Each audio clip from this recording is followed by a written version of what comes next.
قدموا بين يدي الله ورسوله واتقوا الله إن الله سميع عليم سبحان الله এরপর আল্লাহ বললেন ইয়া আইয়ুহাল্লাযীনা আমানু লা তারফাউ আসওয়াতাকুম ফাওকা সাওতিন নবী ও মুমিনেরা শোনো শোনো তোমাদের কণ্ঠ যেন কোনোদিন নবীর কণ্ঠের চাইতে বড় হয়ে না যায় কে বললেন আল্লাহ কে বললেন আল্লাহ বুঝতেছেন কথা কি বোঝা যায় ও মুমিনেরা শোনো নবীর কণ্ঠের চাইতে তোমাদের কণ্ঠ যাতে বড় না হয় ও সাহাবারা আমি আমার নবীকে তোমাদের কাছে রেখেছি আমার নবী তোমাদের সাথে ঘুরে আমার নবী তোমাদের সাথে জিহাদে যায় তোমাদের সাথে নামাজ পড়ে তার মানে এই না নিজেরা নিজেদের সাথে যেমন আচরণ করো নবীর সাথে ওই রকম আচরণ করা যাবে নাকি যাবে করলে আমলগুলো বাতিল করে দিবে কে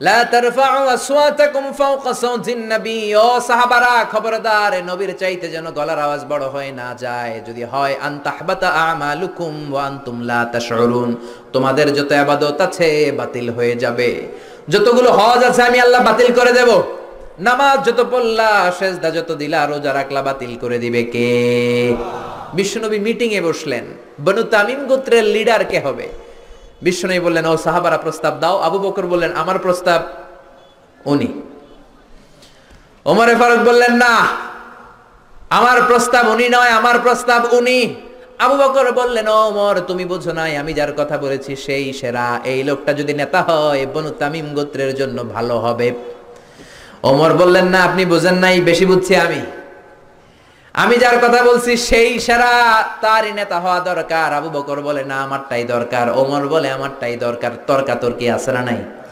ঝগড়াঝাটি আছে না নাই ঝগড়াঝাটি লেগে গেল তর্ক হয়ে গেল কথার পিঠে কথা কথার নাম লতা কথা বলতে বলতে বিশ্বনবীর কণ্ঠের চাইতে দুইজনের কণ্ঠ উঁচু হয়ে গেল বিশ্বনবীর গলার আওয়াজের চাইতে দুই সাহাবীর গলার আওয়াজ যখন উঁচু হয়ে গেল আল্লাহ সহ্য করলেন না ধমক দিয়ে আয়াত নাজিল করলেন লা তারফাউ আসওয়াতাকুম ফাওকা সাওতিন নবী খবরদার আমার নবীর দরবারে বড় গলায় কথা বলা যাবে এক ধমক দিলেন খবরদার ওমর খবরদার আবু বকর খবরদার সাহাবারা নবীর সামনে বড় গলায় কথা বলো না আমলগুলো সব বাতিল হয়ে যাবে নামাজগুলো সব ধুলার সাথে মিশে যাবে খবরদার এই আয়াত নাজিল হওয়ার পরে বিশ্বনবীর কাছে কোনো সাহাবী আর কথা বলতে আসে কেউ আসে না ভয়ের চোটে হায় হায় নামাজ নাকি বাতিল হয়ে যাবে রোজা নাকি বাতিল হয়ে যাবে হজগুলো নাকি বাতিল হয়ে যাবে কেউ আর আসে না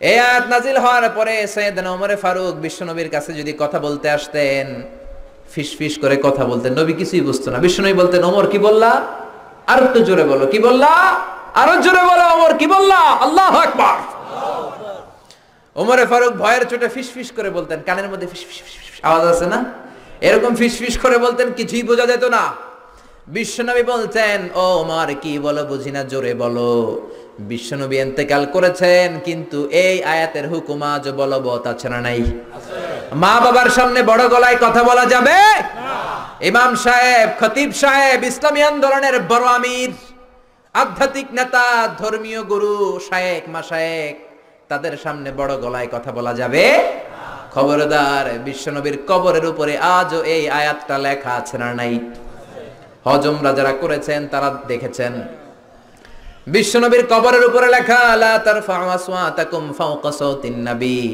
যে আয়াতের অর্থ আমি এইমাত্র আপনাদেরকে শোনালাম এই আয়াতটা বিশ্বনবীর কবরের উপরে লেখা আছে না নাই আপনি যখন মসজিদে নববীতে যাবেন বাবু সালাম দিয়ে যদি আপনি ঢুকেন ডান দিকে পড়বে মসজিদে নববীর কিবলা দক্ষিণ দিক মসজিদে নববীতে সবাই দক্ষিণ দিকে নামাজ পড়ে আমরা বাঙালিরা পশ্চিম দিকে পড়ি আমি মিশরে ছিলাম 5 বছর আমরা পূর্ব দিকে পড়তাম আসলে পূর্ব পশ্চিম কোনো কথা না কথা হচ্ছে কাবা কাবা যেদিকে কিবলাও সেদিকে বাংলাদেশ থেকে কাবা হচ্ছে পশ্চিম দিকে তাই আমাদের কিবলা পশ্চিম মক্কা শরীফ মদিনা শরীফ থেকে দক্ষিণ দিকে এজন্য মদিনার লোকেরা দক্ষিণ দিকে নামাজ পড়ে মিশর থেকে মক্কা শরীফ পূর্ব দিকে এজন্য মিশরে আমরা পূর্ব দিকে নামাজ পড়তাম সুবহানাল্লাহ আপনি বিশ্বনবীর যদি সালাম দিতে চান মসজিদে নববীতে বাবু সালাম দিয়ে ঢুকবেন আগাবেন এটাই মসজিদে নববীর প্রথম কাতার বায়ে পড়বে রাউদাতুম মিন রিয়াদিল জান্নাহ ছোট্ট একটু জায়গা পুরো মসজিদে নববীর কার্পেট লাল কালারের। কোন কালারের?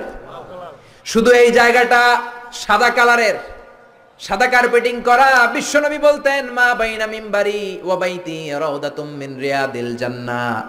আমি যেই মিম্বারে দাঁড়িয়ে জুমার খুতবা দেই, এই মিম্বার থেকে আমার ঘর পর্যন্ত জায়গাটা দুনিয়ার বুকে জান্নাতের টুকরা। প্রচন্ড ভিড় হয় এখানে নামাজের জন্য। আমি মধ্যরাতে, গত রমজানের আগে ছিলাম মদিনায়, মধ্যরাতে গেলাম, যে দেখি খুব ভিড়, দাঁড়ালাম, 50 জন 60 জন করে ঢুকায়। ঢুকলাম, ঢুকেই একটা জায়গা পেয়েছি নামাজের, উপরে লেখা মাকান তাহাজ্জুদি রাসূলিল্লাহ, রাসূলের তাহাজ্জুদের নামাজের জায়গা। মানে এখানে রাতে তাহাজ্জুদ পড়তেন। প্রাণটা ভরে 2 রাকাত নামাজ পড়লাম। তারপরে আবার প্রথম কাতারে মানুষের সাথে ধাক্কাধাক্কি করে হাঁটতে শুরু করলাম। 24 hours, not a single moment you couldn't find the place vacant. 1 সেকেন্ডের জন্য জায়গাটারে খালি পাবেন না। হাজার হাজার মানুষ, হাজার হাজার মহিলা, হাজার হাজার নারী পুরুষ, নারীরা এক সময়, পুরুষরা এক সময় সালাম দেয়। হাঁটতে লাগলাম, হাঁটতে হাঁটতে ডান দিকে কিবলা, বাম দিকে রাউদাতুম মিন রিয়াদিল জান্নাহ। তারপরে একটা ছোট্ট ঘর, ওই ঘরে বিশ্বনবীর হাতের বাম দিকে ঈসা আলাইহিস সালাম দুনিয়াতে এসে ঘুমাবে। ইন্তেকালের পরে ওইখানে হবে ওনার কবর। এরপর একটু আগাবেন, লেখা মুহাম্মদ রাসূলুল্লাহ। কি লেখা? সহ্য হবে আপনার? নিজেরা সামলাতে পারবেন? পারবেন না। যে নবীর কথা আজীবন শুনলাম, যে নবীর জন্য বুকের তাজা রক্ত বিলিয়ে দিতে আমরা রাজি আছি না নাই? ওই নবী নাকি এই জায়গায় শোয়া, ওই বিশ্ব নবী নাকি এইখানে ঘুমিয়ে আছে।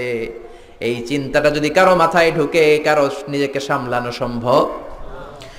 নিজেকে ধরে রাখা সম্ভব না। হাঁটতে শুরু করলাম, বুক ফেটে চিৎকার আসে, চিৎকার মেরে নবীর ডাক দিতে মন চায়, কিন্তু বিশ্ব নবীর কবরের উপরে লেখা লা তারফাউ আসওয়াতাকুম ফাওকা সাউতিন নবী, খবরদার, এটা নবীর দরবার, নবীর দরবারে বড় গলায় কথা বলা যাবে বললে আমলগুলো বাতিল করে দিবে কে? বুক ফেটে কান্না আসে, লোকগুলো দাঁড় করে চোখের পানি ছাড়ে, হেঁটে যায়, বিশ্ব নবীরে সালাম দেয়, শুধু সালাম দেয় আর চোখের পানি ছাড়ে। আওয়াজ করে কিছু বলার সুযোগ নাই, কারণ আওয়াজ করলে আমলগুলো বাতিল করে দিবে কে? তারপরে সামনে হাঁটলে পাবেন আপনি সাইয়েদনা আবু বকরের কবর, তারপরে সাইয়েদনা ওমর ফারুকের কবর, এরপর বাবুল বাকি দিয়ে বের হলে জান্নাতুল বাকি, মাকবারাতুল বাকি আছে না নাই? এজন্য রব্বুল আলামিন বললেন, খবরদার, বিশ্বনবীর আওয়াজের চাইতে তোমার গলার আওয়াজ যাতে বড় না হয়, বড় হলে আমল বাতিল করবে কে?